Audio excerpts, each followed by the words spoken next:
কি করলি?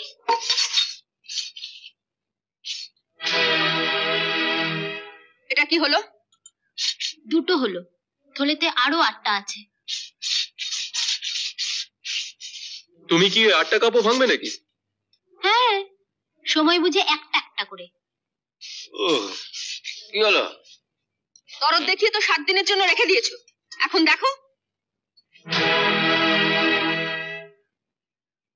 পূজা, পুরুষ মানুষ হয়ে আপনি মেয়েদের ঝগড়ার মধ্যে আসবেন না দাদা। উনি ভাঙার জন্য 10 টাকা মানতে বলেছিলেন, ওনার কথা মতোই আমি একটা একটা করে ভাঙছি।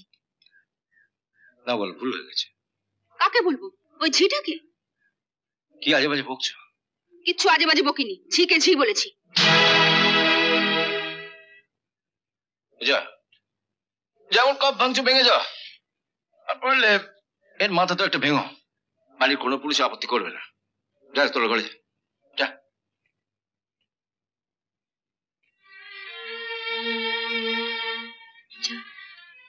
কাপের টুকরোগুলো কুড়িয়ে আন।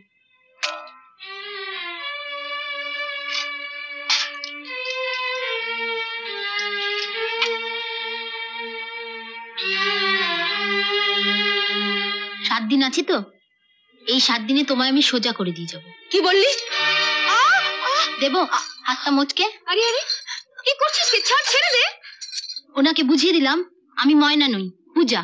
আমাকে ঢিল মারলে পাটকেলটি খেতেই হবে।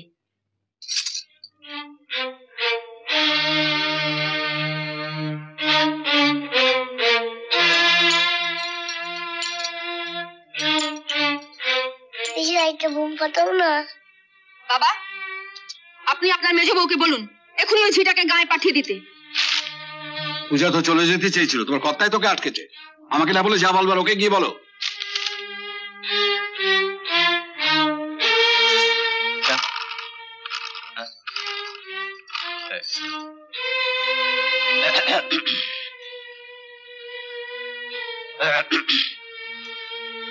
বুঝলি গুড্ডু, ময়না কাকিমা না এসে পূজা যদি তোর কাকিমা হয়ে বাড়িতে আসতো না, তাহলে জমতো বলা। কি বলিস? হ্যাঁ, ঝিটাকে তোমার যখন এতই পছন্দ, তখন তোমার ওই বিশ্ব বখাটে ছোট ভাই তো রয়েছে, তারই বউ করে নিয়ে এসো না। বাবা, দারুণ বলেছো তো, দারুণ বলেছো। এই ব্যাপারে চয়নের সঙ্গে কথা বলতে হয় তো। হ্যাঁ, তুমি কি সত্যি সত্যি চয়নের সঙ্গে ঝিটার বিয়ে দেবে নাকি? আরে চয়ন রাজি হয়ে গেলে বিয়ে দিয়ে দেবো। তুমি মেজে বউ ময়নাকে ঝি বানিয়েছো, আর ওই ঝিটা এসে তোমাকে ঝি বানিয়ে নাকে দড়ি দিয়ে খাটাবে। হ্যাঁ, আর কিছু বললে গুড্ডু এমন আরো অনেক ভিডিও দেখতে এই চ্যানেলটি সাবস্ক্রাইব করে নিন এবং পাশের বেল আইকনটি প্রেস করে দিন।